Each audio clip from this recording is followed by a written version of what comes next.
नमस्कार, Rajesh sir classes में आपका स्वागत है।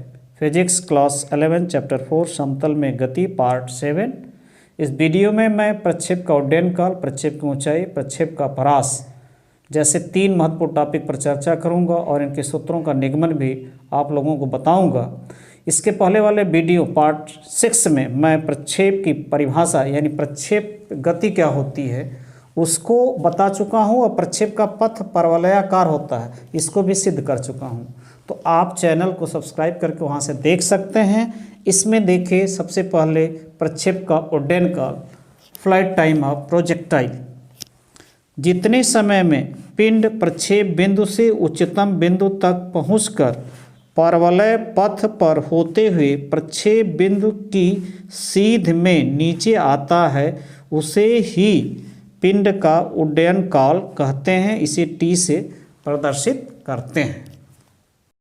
चित्र में एक पिंड प्रारंभिक वेग u से क्षैतिज से θ0 कोण बनाते हुए प्रक्षेपित किया गया है, जो इस परवलय पथ पर होते हुए उच्चतम बिंदु तक पहुंचता है और फिर यहाँ से ठीक प्रक्षेप बिंदु के सामने यहाँ तक आता है। तो ये जो परवलय पथ पर गति करते हुए जो यह समय लेता है वहीं प्रक्षेप का क्या होता है, उड्डयन काल। अब ये जो प्रारंभिक वेग u है इसका क्षैतिज घटक होगा u cos θ0 और ऊर्ध्वाधर घटक क्या होगा u sin θ0, यानी ux बराबर u cos θ0 और uy बराबर sin θ0। यहाँ पर गुरुत्वीत्वरण g ऊर्ध्वाधर नीचे की ओर कार्य कर रहा है, तो जो इसका ऊर्ध्वाधर घटक होगा यानी ऊर्ध्वाधर वेग होगा उसी पर गुरुत्वीत्वरण कार्य करेगा, क्योंकि गुरुत्वाकर्षण बल के कारण गुरुत्वीत्वरण कार्य कर रहा है। लेकिन जो इसका क्षैतिज घटक है इस पर कोई बल कार्य नहीं कर रहा है, तो पूरे उड्डयन काल के दौरान यानी यहाँ से यहाँ तक आने में वह कांस्टेंट रहता है, वो स्थिर रहता है।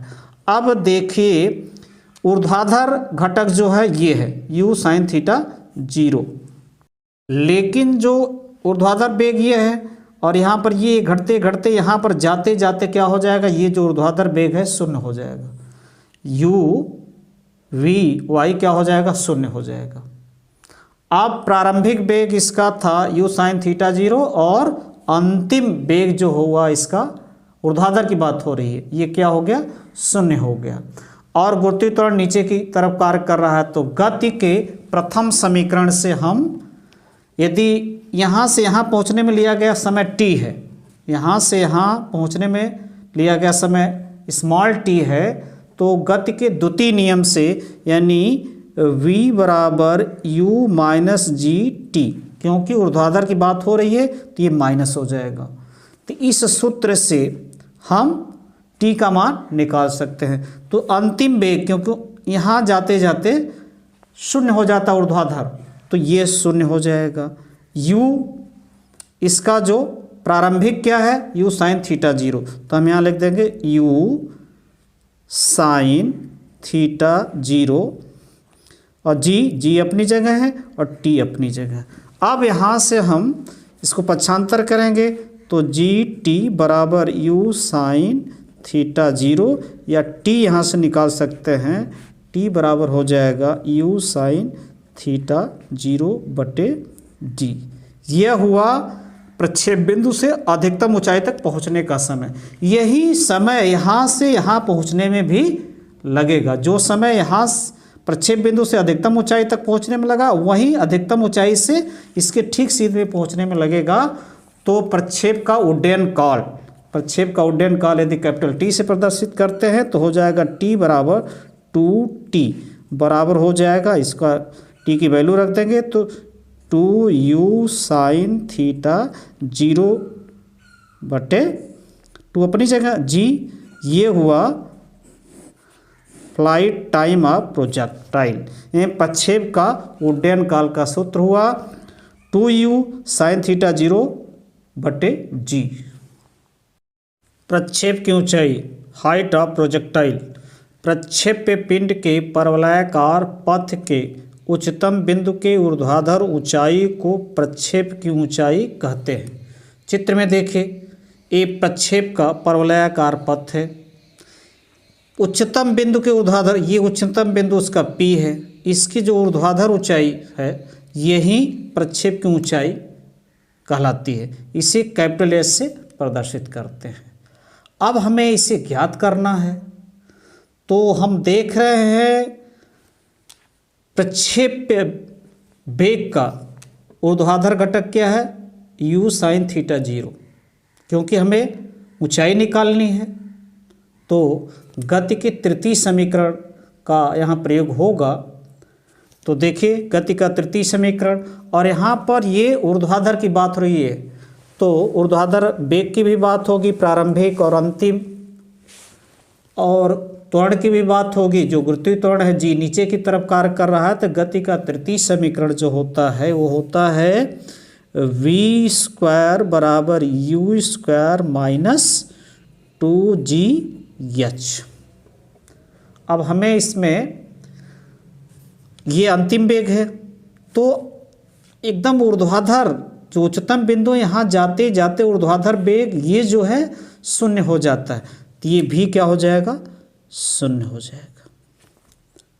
ये प्रारंभिक वेग है, तो ऊर्ध्वाधर घटक का प्रारंभिक वेग क्या लिखेंगे यहाँ पर, u sign theta 0, u sign theta 0, और इसका स्क्वायर हो जाएगा -2, और h की जगह क्या लिख देंगे, कैपिटल H। अब इसको पक्षांतर करेंगे, या 2h बराबर स्क्वायर हो जाएगा u square sine square theta 0, या h बराबर हो जाएगा u square sine square theta 0/2g। यह हुआ प्रक्षेप की ऊंचाई, ये क्या हुआ, प्रक्षेप की ऊंचाई का सूत्र h बराबर u square sine square theta 0/2g।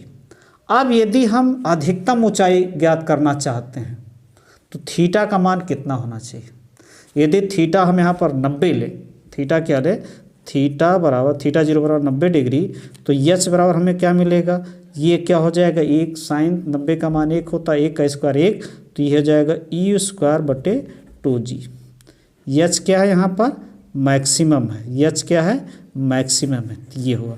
यानी यदि हमें अधिकतम ऊंचाई, अधिक ऊंचाई, मैक्सिमम ऊंचाई ज्ञात करनी है तो हमें प्रक्षेप को सीधे क्या फेंकना चाहिए, 90 डिग्री पर, क्योंकि ऊंची कूदने वाले खिलाड़ी करते क्या हैं, अपने जंप को ठीक 90 अंश पर कूदने का प्रयास करते, जिससे वो अधिक से अधिक ऊंचाई अधिक से अधिक ऊंचाई प्राप्त कर सके। तो ये है प्रक्षेप की ऊंचाई का सूत्र।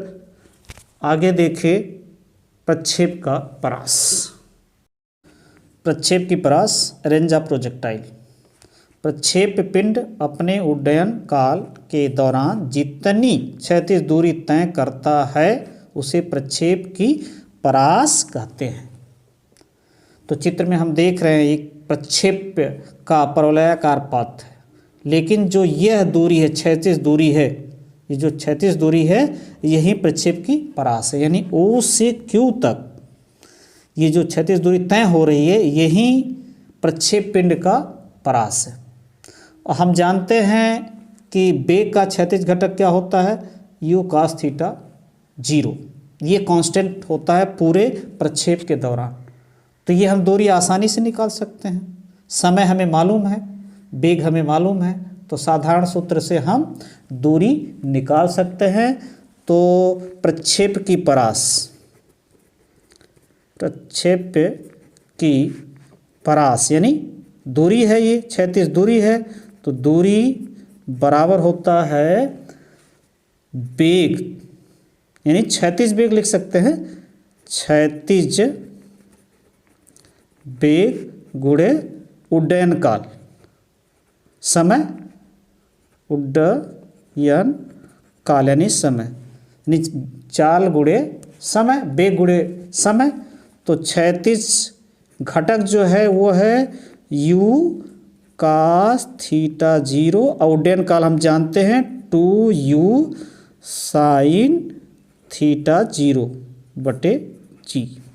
तो ये हो गया यू स्क्वायर हो जाएगा, और ये 2 यहाँ लिख सकते हैं, तो 2 sine theta 0 into cos theta 0 बटे जी।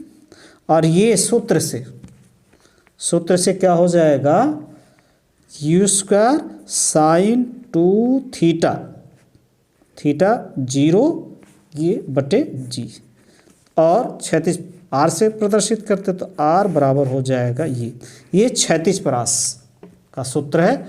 तो you square sine theta 2 theta 0 जी बटे जी।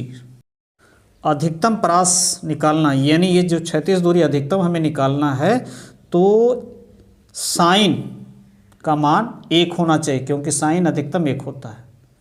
तो इसका अर्थ हुआ कि ये 90 हो जाए 2 थीटा की जगह, यानी 2 थीटा 0 बराबर 90 डिग्री, या थीटा 0 बराबर कितना होगा 45।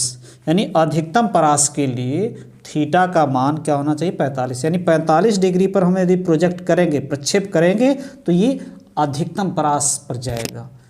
तो इसका अर्थ हुआ कि आर बराबर यू स्क्वायर, ये 90 हो गया तो 1 हो गया, ये हुआ अधिकतम मैक्सिमम परास, ये क्या हो गया मैक्सिमम। यानी यदि हम किसी गेंद को अधिक दूरी तक फेंकना चाह रहे हैं तो उसे 45 डिग्री पर हमें किक मारना चाहिए। नमस्कार, यदि वीडियो अच्छा लगे तो लाइक शेयर, और चैनल को यदि सब्सक्राइब नहीं किए हैं तो सब्सक्राइब कर दीजिए। नमस्कार।